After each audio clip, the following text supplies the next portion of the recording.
Oi, gente bonita, tudo bom? Eu sou a Manu e esse é o Manuscrita. Bom, no vídeo de hoje a gente vai voltar a falar sobre o Príncipe Harry, sobre o livro dele, que é o Spare.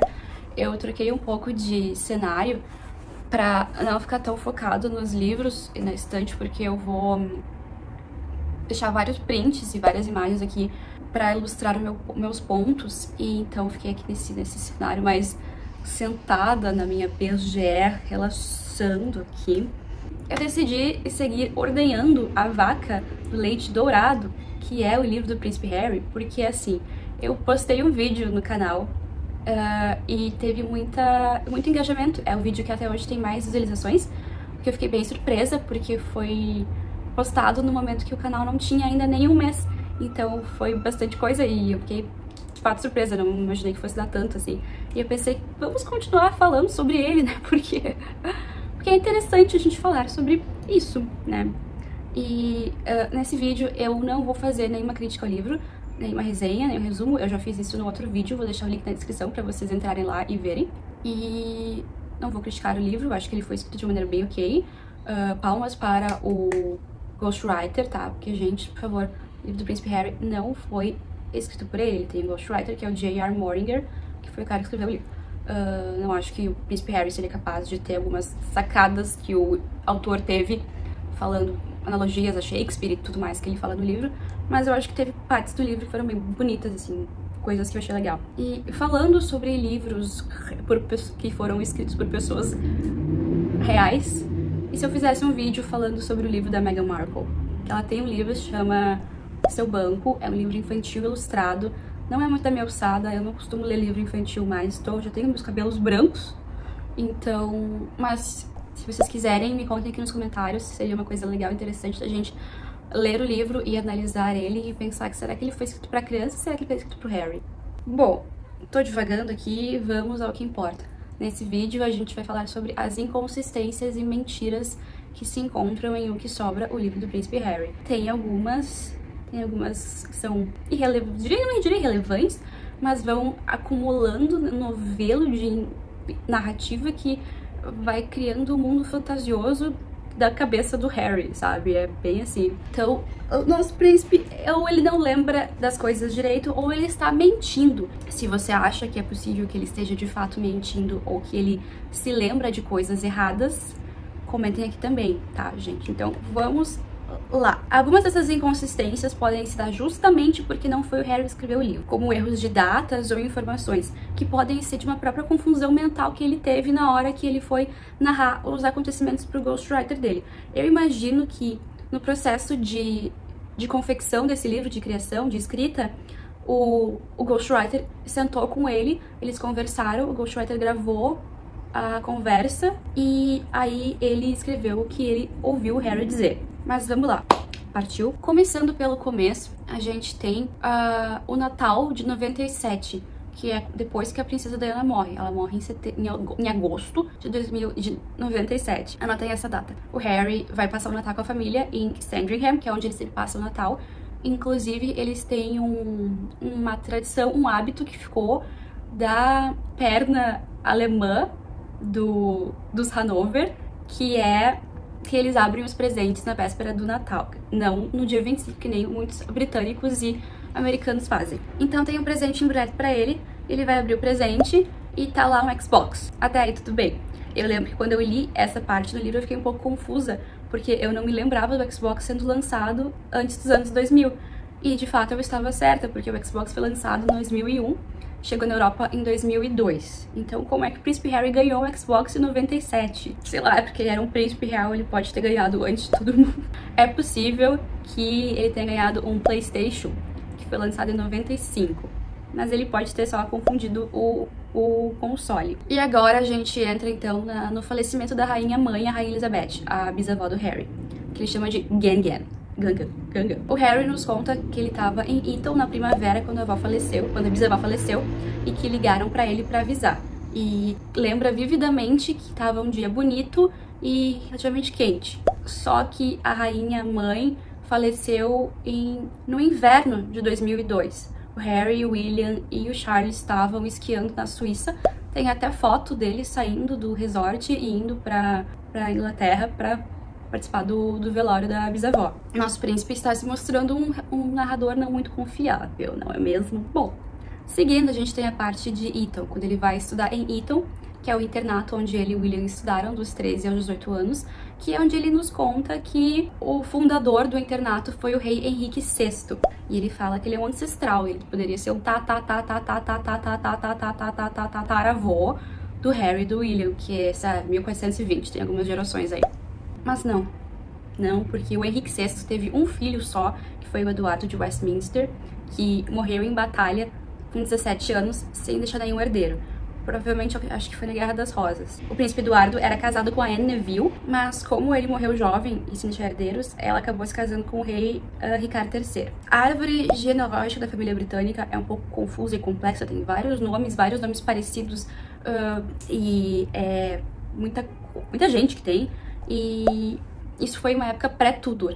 Então, a linhagem da nossa família real de agora provavelmente deve vir do rei James I, que era o filho da Mary, rainha da Escócia, que foi aquela que teve a cabeça cortada pela rainha Elizabeth I, porque ela não queria que a rainha Mary pegasse o trono dela. Como a rainha Elizabeth morreu sem nenhum herdeiro, automaticamente o trono passou para o rei James, que era o filho da Mary, e do rei James veio a linhagem dos Hanover, que é a linhagem da rainha Vitória, que é a tataravó da Betinha.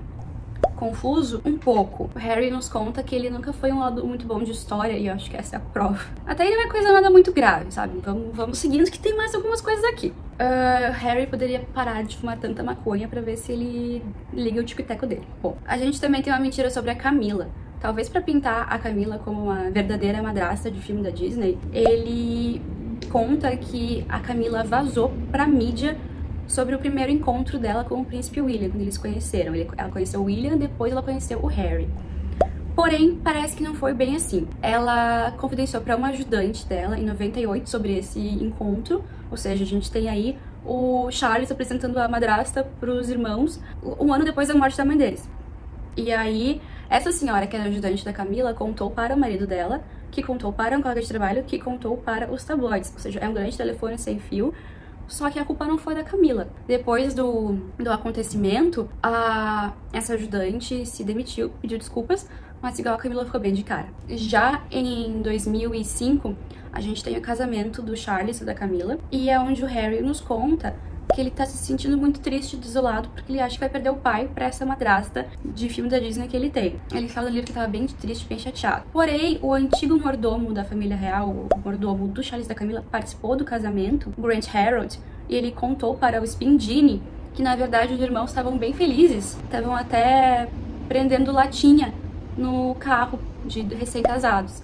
Harry fala que a mídia inventou isso, que não teve nada a ver, mas fica aí quem é que tá falando a verdade. Avançando um pouco, a gente vai pro casamento do William e da Kate, e tem duas inconsistências aí. A primeira é sobre a escolha do traje do William. De acordo com o Harry, o mano William queria usar o uniforme preto da Cavalaria Doméstica. Eu não sei se é bem esse o nome em português. E esse foi o uniforme preto que o Harry usou no casamento dele. Isso viria a causar uma rixa entre os dois no futuro, quando o Harry casou e teve a opção de usar esse traje. O William ficou insatisfeito porque ele ia ter que usar o uniforme da guarda irlandesa, que é vermelho, que é o que ele usou.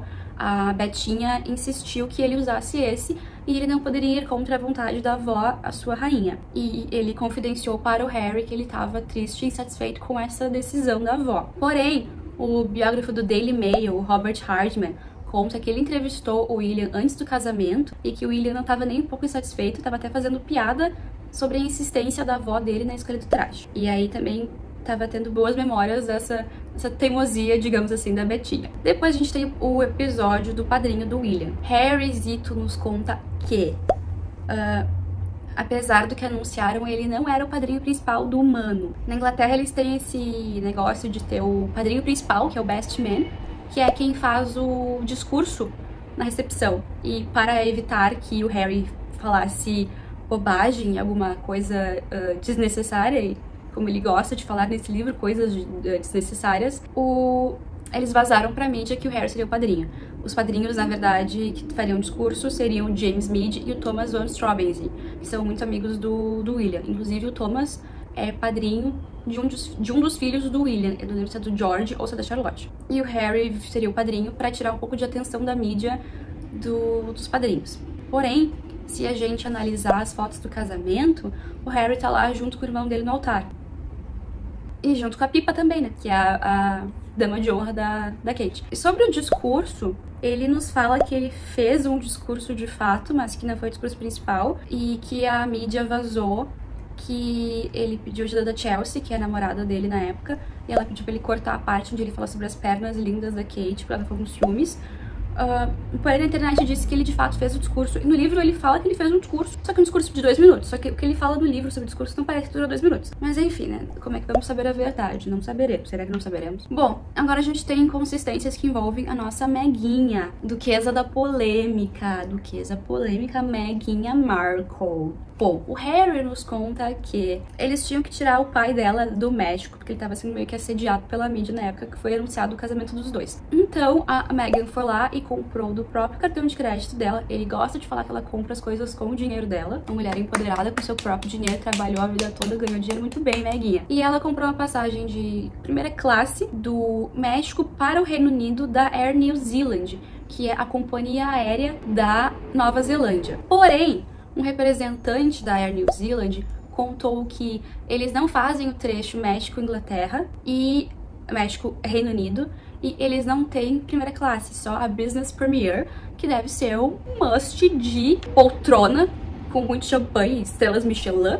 Mas, enfim, por que uma companhia aérea da Nova Zelândia faria trecho do México pra Inglaterra, eu não sei. Mas, né, sei lá. É que daí vai acumulando coisinhas, sabe? São pequenas coisinhas que daí vai ficando uma coisa meio... Será que é de verdade? Eu não sei se é de verdade. Bom, então a gente tem um episódio do Taj Mahal. A Meghan vai pra Índia fazer um passeio, fazer alguma coisa que ela tem algum compromisso lá que ela tem que fazer.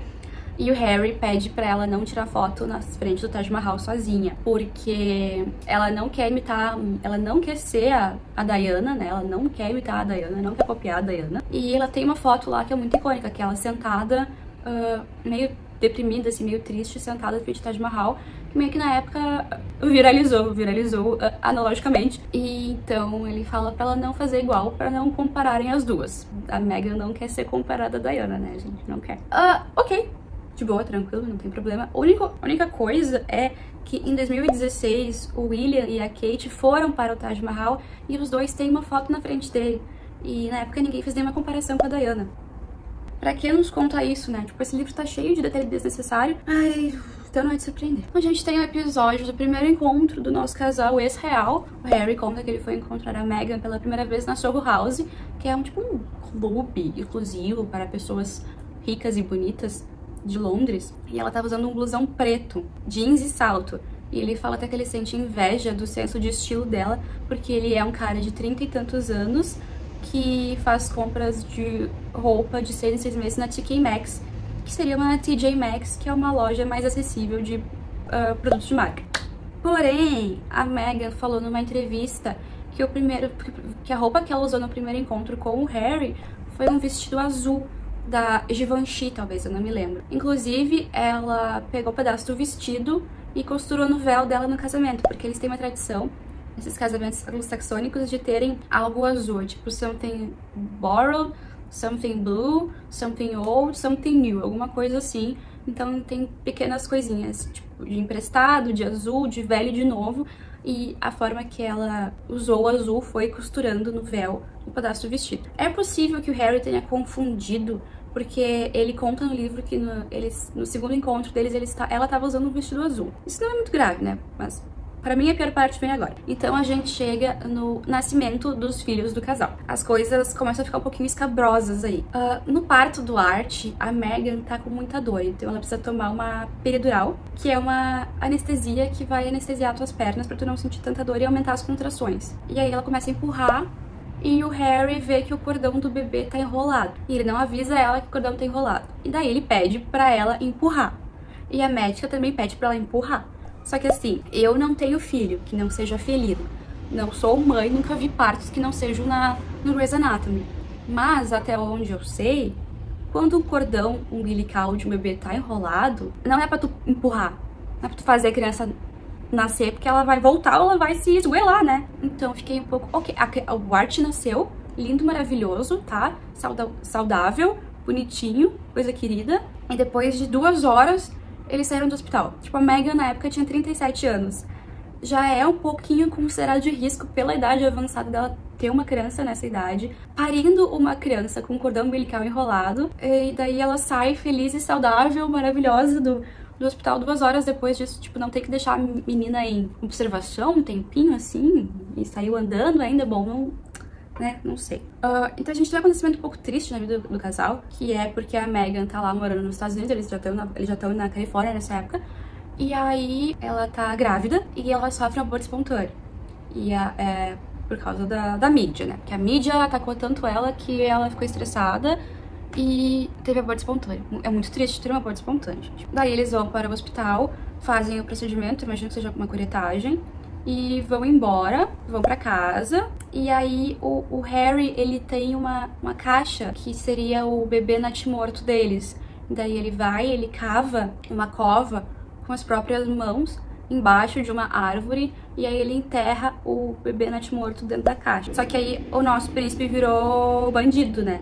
Porque assim, ó, nos Estados Unidos, os hospitais já podem liberar corpos diretamente para a família. Eles precisam ir para o necrotério do hospital para talvez fazer uma necrópsia, e eles só podem liberar corpos direto para uma funerária. Então a família entra em contato com a funerária para pegar o corpo, para poder fazer o velório em casa, ou escolher outra forma de velar o corpo, enterrar o corpo, cremar o corpo, ok. E também, no estado da Califórnia, é proibido enterrar pessoas sem autorização da prefeitura, ainda mais numa vala rasa que não seja num cemitério. E eu ainda acho que é na série do Netflix deles que a Megan fala que enquanto ela tava tendo aborto espontâneo e sentindo todas aquelas dores, ela segurava o Art no colo dela, ficava deitada no chão e cantava uma canção de niná pro Art. Ela fala alguma coisa tipo, enquanto eu cantava para meu primogênito, o meu caçula morria, alguma coisa assim. Mulher, se você está tendo um aborto espontâneo, eu não imagino que você consiga segurar o seu bebê, sangrar como uma pobre moça e cantar para o bebê ao mesmo tempo, né? Mas não estava lá.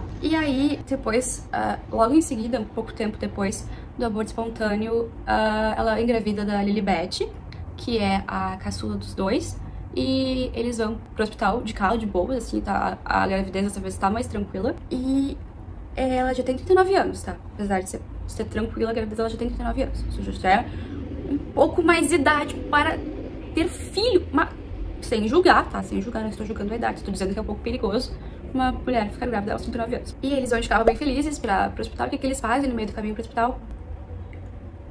Eles dão comida mexicana pra Megan comer. A mulher está em trabalho de parto e vocês me dão comida para ela comer. Olha, eu nunca dei à luz a ninguém, como eu disse antes, eu só vi parto em Grey's Anatomy e na novela das 9. E assim, eu imagino que um parto é um procedimento hospitalar que pode vir a ser cirúrgico, né? Então, acho que não é interessante para a mãe comer alguma coisa antes de ter que dar à luz à criança. Imagino que isso não seja muito bom, porque vai que ela engasga, né? Vai que volta toda a comida.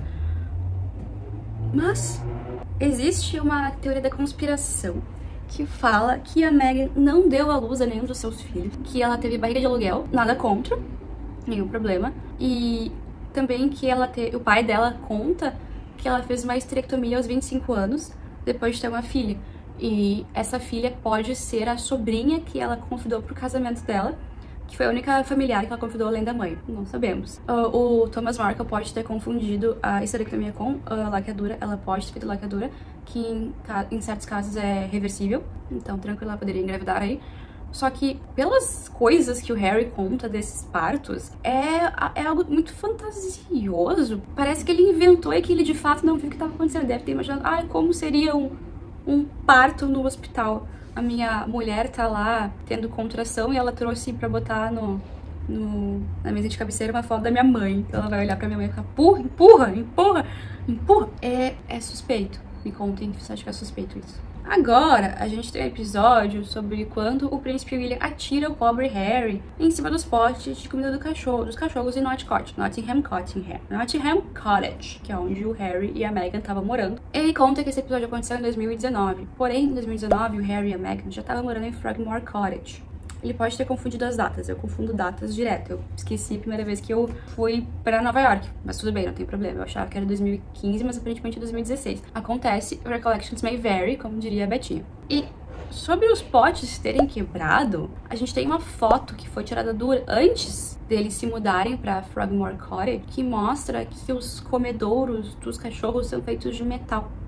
Então não ia poder quebrar. E para finalizar essa rede de mentiras do Harry, do nosso ex-príncipe ruivo, a notícia da morte da rainha da Inglaterra, da Betinha, em setembro do ano passado. Bom, no livro, Harry conta que ele entrou no avião pra ele já tava no Reino Unido, ele e a Meghan estavam no Reino Unido, e ele pegou um avião pra ir pra Balmoral, na Escócia, pra reunir toda a família, pra passarem os últimos momentos com a vovó Betinha. E aí, ele fala no livro que ele tava no avião, o avião tava começando a descer e ele ligou o celular dele. Eu não sei por que você liga o celular no avião, quando pedem pra você deixar o celular desligado. E a Meghan pedindo pra ele ligar pra ela e ligar na BBC pra avisar que a Betinha tinha falecido. Porém, fontes reais afirmam que o Harry já sabia da morte da Betinha antes de ser conhecimento público, porque o rei Charles foi bem duro e específico ao dizer que essa informação do falecimento da mãe dele